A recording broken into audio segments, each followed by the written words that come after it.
I'm going to introduce our lunch speakers. We're going to have a presentation at lunch today.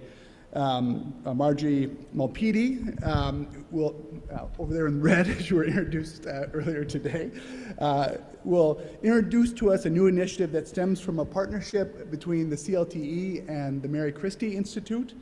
The new initiative is called Learning Well. I'm not going to share any more, so keep you, hopefully that entices you a little bit to join that conversation at lunch. However, I will tell you more about Marjorie.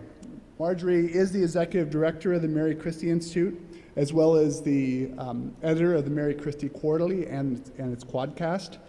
The Mary Christie Institute is a national thought leadership organization dedicated to improving the emotional and behavioral health of teens and young adults with a particular focus on American college students. As a journalist and strategist, Marjorie has over 30 years of leadership experience in the public, private, and nonprofit sectors from 2007 to 2013. She was the Vice President of Programming and Public Affairs at Mass Inc. and Commonwealth Magazine, a nonpartisan research organization and policy journal. Before then, she spent 12 years as the Vice President of Public Affairs at the Mentor Network, a national health and human services company based in Boston. And she began her career at Boston Magazine and later worked in the state government as press aide and speechwriter. So I hope you'll enjoy us for our conversation. And now I'll turn it over to Keith. Hello, everyone. I don't want to interrupt everyone in mid-bite, but I think to keep on our schedule, we're going to go on with the lunch presentation. So my name is Marjorie Malpiede, and I am the executive director of the Mary Christie Institute. Thank you, John, for that nice introduction. I forgot I did all those things.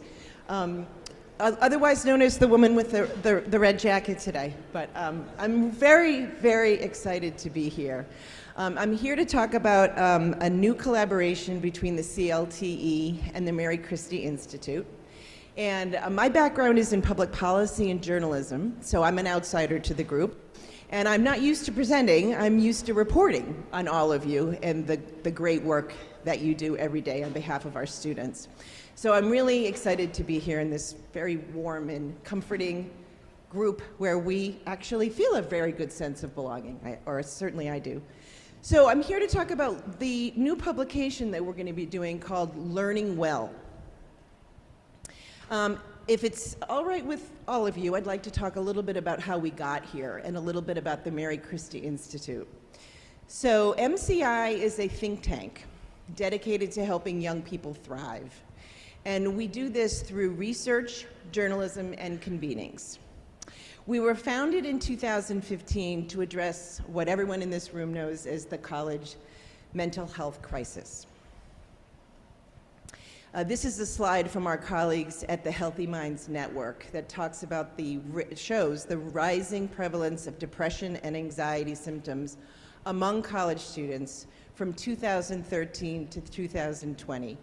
And again, as I believe everyone in this room understands, the rates have nearly doubled in this time period.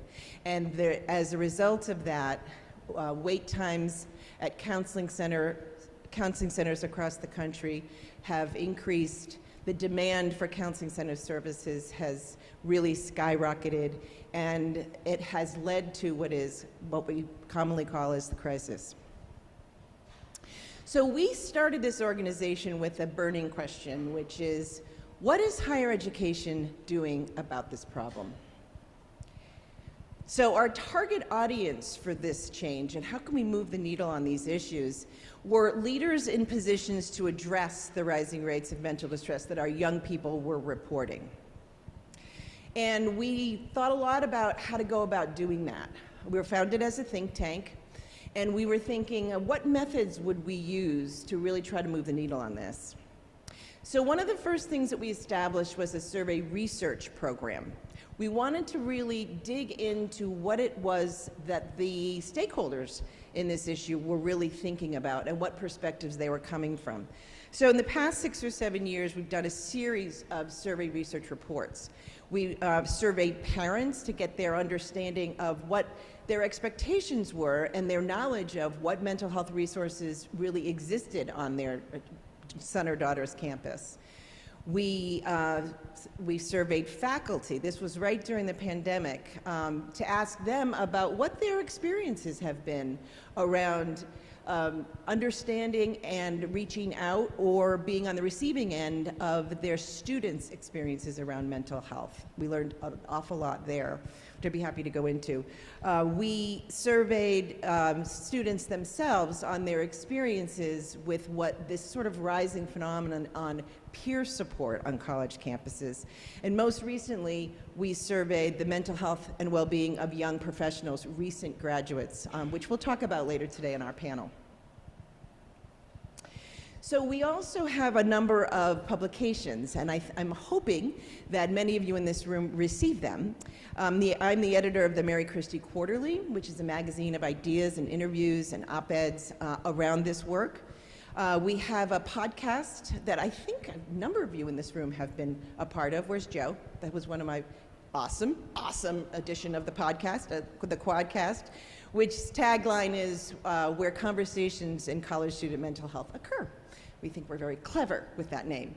And the MC Feed, which is our weekly newsletter, and it's a news aggregator of sort of all things that impact college student mental health. So we start with mental and behavioral health, the service delivery issues, and then go into all the social determinants of that. So we talk about inclusion and diversity. Obviously, we talk about substance use and Title IX issues, college affordability, basic needs. And we aggregate the weekly higher ed reporting on that, as well as the recent research. I'd like to just give a shout out to my colleague, Molly Ames, because Molly is now the editor of the MC Feed, and it gets better and better every week.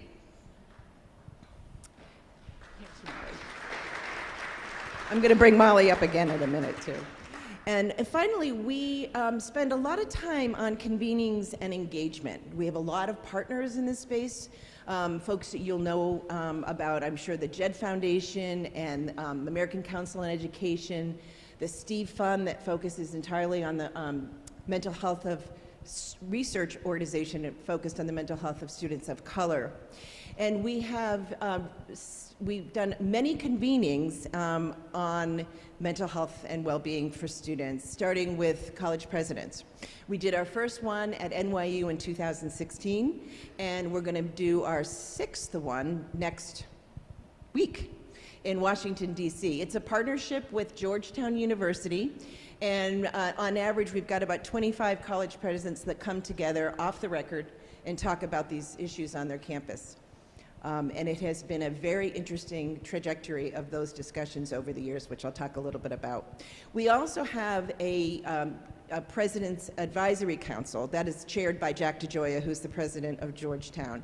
And I've spent the whole of last year, there's about 20 folks on that, interviewing presidents one-on-one, again off the record, on what's going on in their campuses, how they perceive the issues, and what they're doing about them.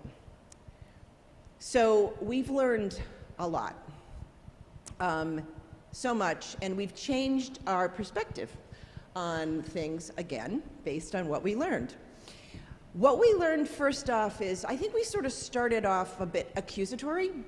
We were sort of asking, do you know what's going on in your campuses? Do you realize the despair that your students are reporting in a way that maybe they didn't? Is it going under the radar? Well, if the higher ed media didn't help them with this, their awareness issue really wasn't an issue. What we found is that college leadership, higher ed leadership, was very quickly and very concerned about these issues, and that it was an urgent priority for college presidents and their cabinets. I think you probably remember the ACE Pulse Point surveys, which showed that I think it was by 2020, mental health had become the #1 priority for college presidents. What we did learn, though, is, and again, not to disrespect any of the great minds that are leading these institutions, nobody really knew what to do about it. And so that led us to believe that, instead of just advocating for more awareness, maybe really what we should be doing is focusing on sharing best practices, interviewing the people that are doing this work, and trying to really improve the situation through knowledge share. So we quickly learned that there just was a need for more information and knowledge exchange, and we're hoping to fill that void. Very importantly, we learned that this issue is not limited to counseling centers or service delivery or student affairs, and that really what we needed to help solve this problem was the need for preventative, population-based strategies that take more of a public health approach involving all community stakeholders. One anecdote on that, we had a president's convening, it was a president's provost and student affairs convening a couple years ago at Georgetown, and one of the speakers was, one of the panelists was Paul Barrera. Dr. Barrera was the head of the Harvard Health Center, and he's a psychiatrist. And Bob, you're a colleague of yours, right? And he said, you know, so many of the students that come into our counseling center are really looking for someone to talk to. You know, their issues tend to be subclinical, right? And he said, you know, it dawned on me that the mental health crisis on college campuses was not so much a crisis of service delivery or capacity. He literally said, I think it's a crisis of the human spirit. So what we do know from the work that we do, and all you are aware of this, particularly those of you who are working in the well-being space, you know, the risk factors for mental health are trauma, substance use, negative stress, fatalism, and isolation, among others. What we also know are the protective factors for mental well-being are interpersonal relationships, supportive advisors, a sense of belonging, agency, and purpose. We've heard a lot about that today, which brings me to our broadened perspective and sort of where we are now in our trajectory is we really believe that how students experience college matters to their mental health and well-being on campus and long after they graduate. Sound familiar?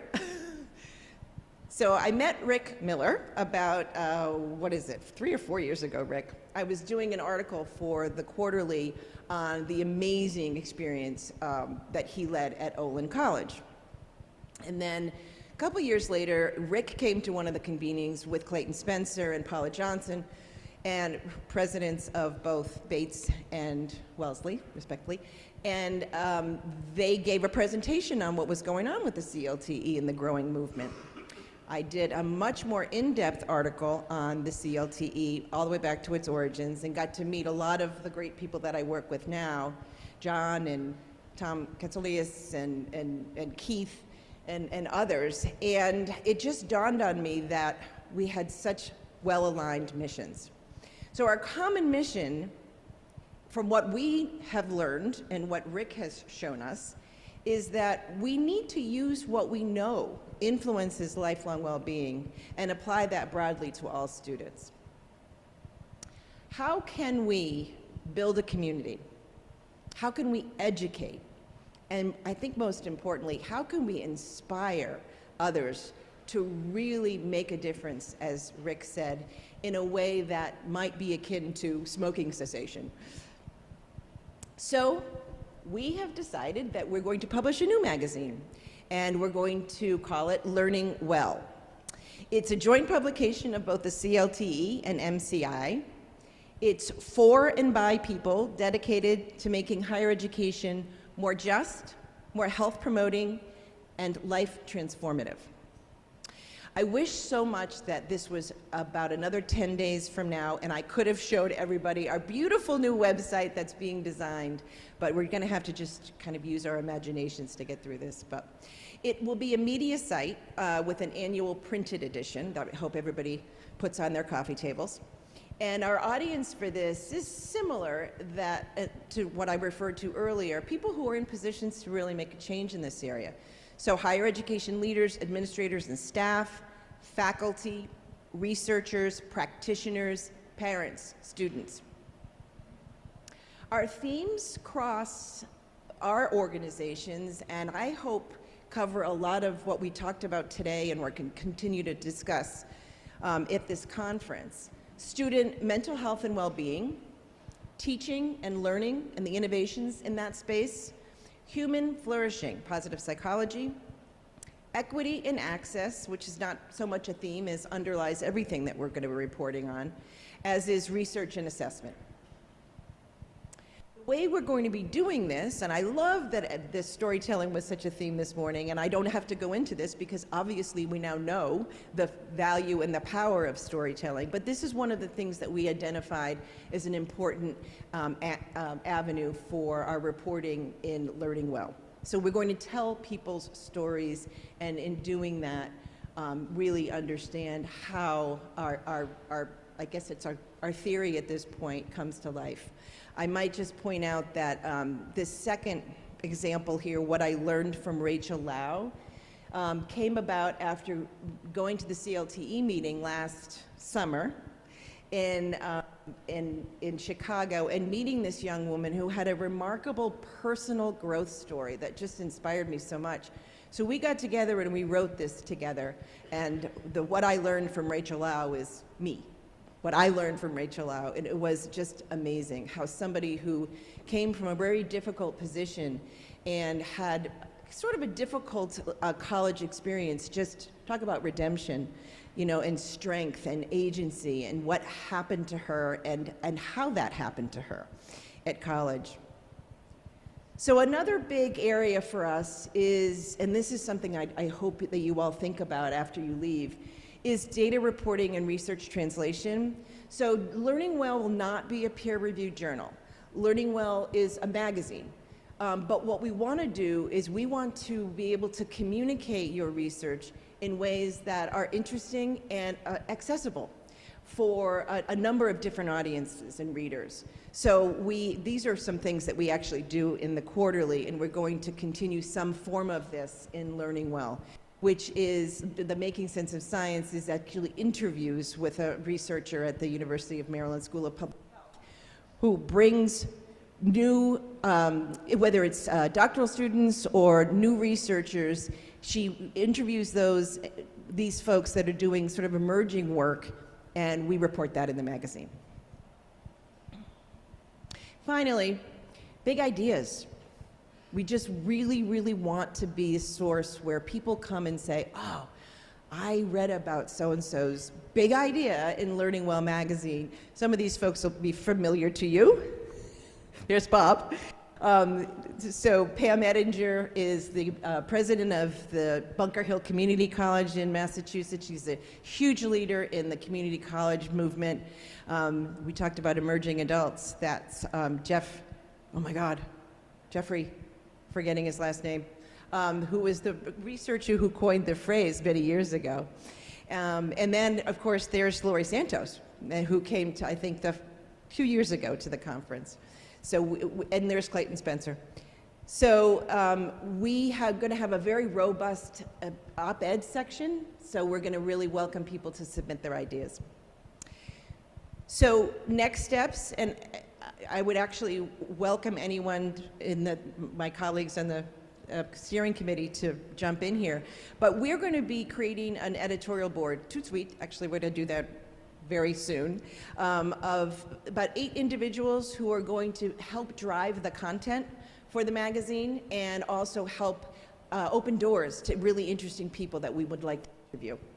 The debut issue is going to be in July 2023. We're going to send this out via a sort of a newsletter type of email that goes to our existing audience at MCI, which is about 5,000 or so folks that are in that audience cluster that I mentioned. And we're going to do a ton of social media on this, of course. We'd like to introduce another podcast, and we'd really like to do some video storytelling. So all of that is happening in the next few months. Molly is going to be the senior reporter with myself. I'm the editor-in-chief. We have a number of terrific freelance writers and a science journal editor, and we hope to work with as many of all of you in this room to really cultivate these ideas And with that, I think maybe I will stop and ask if anyone has any questions or ideas.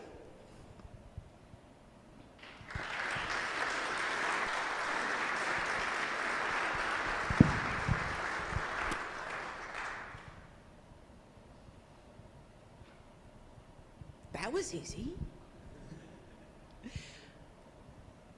One of the things that we're going to do, if y'all are good with this, is we are going to sign everyone up who attended this conference and who asked for information to our first issue of Learning Well. And all you need to do is unsubscribe if you don't want to receive it, but hopefully you will. Rick, anything? Oh, there's a question here.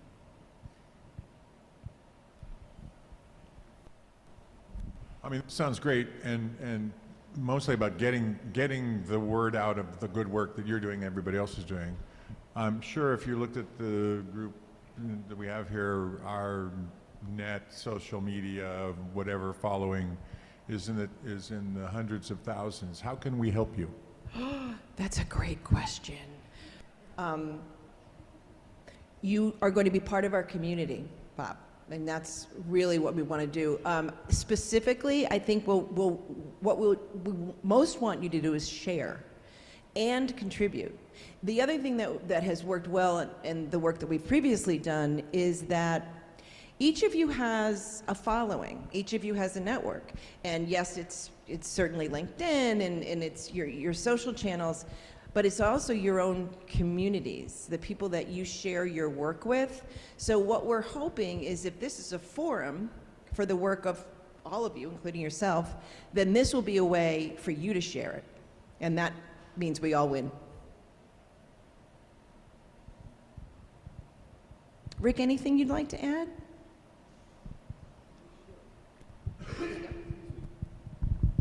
I think this is a big deal. People don't join movements that they've never heard of. I think the audience that the Mary Christie Institute has is a great foundation for spreading the word. I think that having this partnership with MCI and with Olin, with the coalition sends exactly the right message about where the heart of our program is. And I think having this team from MCI as being the editorial team is a real star for us, is no doubt. One of the things I'm going to talk about later is that in order for this effort to catch on and to really move the needle in terms of the public conversation about higher ed in the country today, we need to talk to people who are not faculty members at universities. We need to reach out beyond the academy. We don't fix these, the public perception of higher ed by talking to each other. We have to have voices in it who are from the public. So we're actually planning to develop a public advisory council, which will be people who are specifically not in higher education, who care about higher education deeply, who are invested in the future in higher ed, to help us hear the reasons why people are unhappy with higher ed and to develop initiatives that work that can address it. If they understand that we care and that we're listening and that we're on the same team, we have a chance. And this journal, I think, is going to be really powerful for reaching out and demonstrating how important this is to us. So I think it's a great thing. And Marjorie, having you leading it, it makes it easy for me to sleep at night. So thank you. Thank you so much, and we'll definitely be following up.